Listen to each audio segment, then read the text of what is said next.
In defense of the American Girl of the Years with Animal Hobbies. This video is not intended for children under the age of 13 years old, and if the comments are off, it's because YouTube did it, not me. There will be some spoilers for Girl of the Year stories. So hello and welcome back. It is me, Margaret, and I'm doing a video to discuss Girl of the Year 2025 being an animal girly. There has been a lot of talk about Girl of the Year dolls, notably, and mostly over the Animal Hobbies for a while. There's been a lot of recent releases with animals, and with Summer McKinney coming, I decided I would discuss the perceived over-reliance on animals in the Girl of the Year storylines and collections. I'm here to defend the use of animal hobbies and animal-based interests on here, and how often AG uses them. Starting off with how many dolls actually have animal-based hobbies, like that's their only thing, which is coming in at 12 of 25 dolls total, including Best Friends and Corinne's sister. This is about half of the line total. A lot of people claim that there's repetition of hobbies, which is true, but the ones that we complain about most are usually underrepresented, like livestock-based hobbies only have 6 character dolls that have farm animals, so it's not a lot. And wildlife has 8 dolls with that as a hobby. But lastly, the largest category, which is house pets, or normal pets as some people call them, instead of exotic or farm pets, which has 18 of 22 of the dolls represented with animal involvement.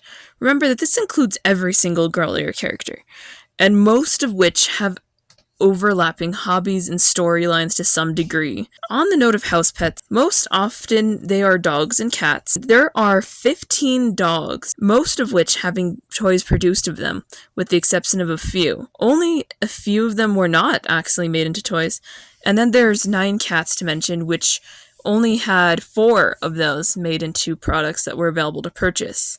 So they are very underrepresented as far as products go, cats, but in stories they are prevalent. Believe it or not, 19 out of the 22 characters have some level of animal involvement regardless of whether or not they own a pet. Some of them do not actually own any pets. For instance, our new girly, Summer, has the 2 most common pet types, which are cats and dogs. She has a cat she owns named Daphne from her story, I know, a bit of a spoiler, that she's adopted. She has her adopted dog, Crescent, and in addition to that, a major plot point is her aunt's cat, Fettuccine, who plays a lot into most of the major plot lines of her journal. Her story specifically highlights the importance of helping out stressed out shelters and lessening the load in the system through adoption, volunteering, and donation, which she isn't the only one in, but for those who don't really know, a lot of animals get put down, which is a nice way of saying killed, just because they are not desirable enough to be adopted.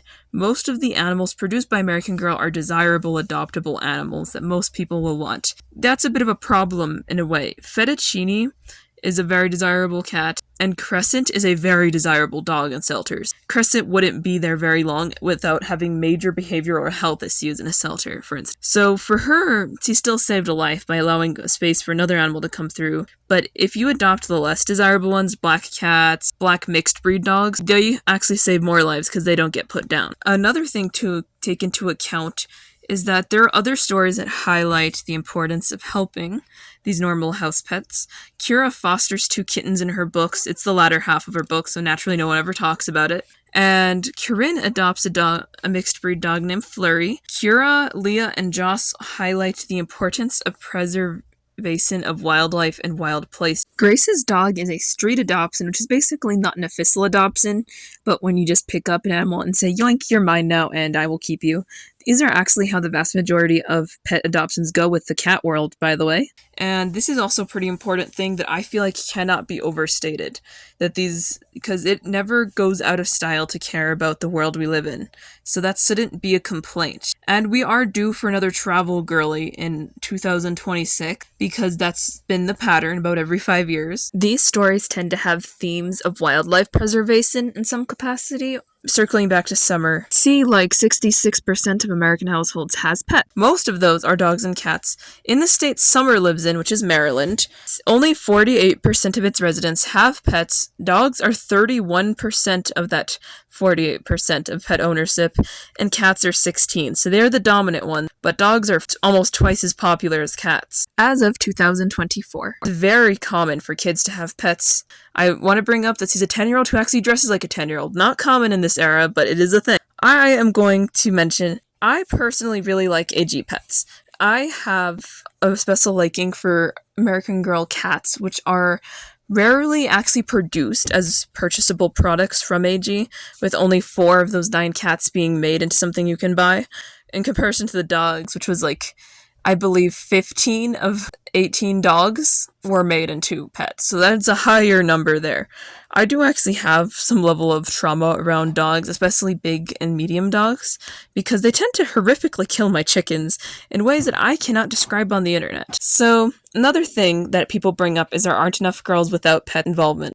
If your line is like this, it's almost 90% dominated by some kind of pet ownership or themes of pet ownership. The exceptions to that being Mia St. Clair from 2008, who doesn't have any pet involvement, Luciana Vega, who doesn't have any pet involvement, but technically has a robot dog, which could be considered a pet. She doesn't own it herself, though. It's owned by her space camp, so it's not hers even.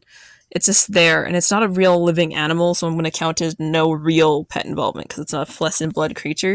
And if you're wanting to count Krista's best friend, Gwen, she has no pets during the storyline that takes place. She had one before her family was homeless, but that takes place before the events of her story, so that kind of counts. Other than that, I would like to ask you where you stand. Do you have a pet? Did you grow up with pets?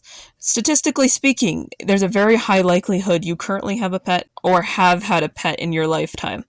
And just know that these are inevitables for a lot of kids' lives nowadays, and that representing that for AG is both in their financial best interest and in some ways in the best interest of the customers who purchase from them. I really hope you enjoyed the video. And if you want to check out my sources, I have a few articles and other things linked that helped in the making of this. Mainly AG Update News and a few ones about pet ownership statistics are linked. And that's it. Consider commenting, and subscribing. Bye!